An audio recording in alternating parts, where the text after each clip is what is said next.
Frère, pourriez-vous supporter de ma part un peu de folie? Oui, de ma part, vous allez le supporter à cause de mon amour jaloux, qui est l'amour même de Dieu pour vous, car je vous ai unis au seul époux. Vous êtes la Vierge pure que j'ai présentée au Christ. Mais j'ai bien peur qu'à l'exemple d'Ève, séduite par la ruse du serpent, votre intelligence des choses ne se corrompe, en perdant la simplicité et la pureté qu'il faut avoir à l'égard du Christ. En effet, si le premier venu vous annonce un autre Jésus, un Jésus que nous n'avons pas annoncé, si vous recevez un esprit différent de celui que vous avez reçu, ou un évangile différent de celui que vous avez accueilli, vous le supportez fort bien. J'estime, moi, que je ne suis inférieur en rien à tous ces super apôtres.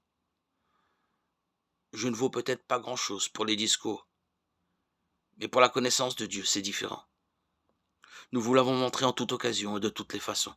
Aurais-je commis une faute lorsque, m'abaissant pour vous élever, je vous ai annoncé l'évangile de Dieu gratuitement?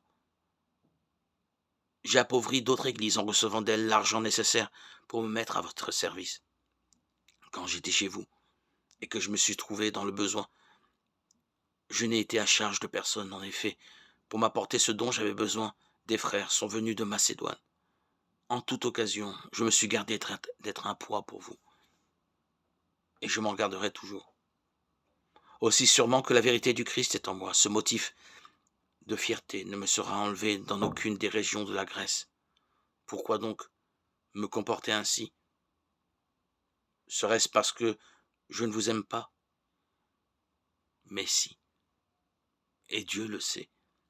Lecture de la deuxième lettre de saint Paul apôtre aux Corinthiens, 2 Corinthiens 11.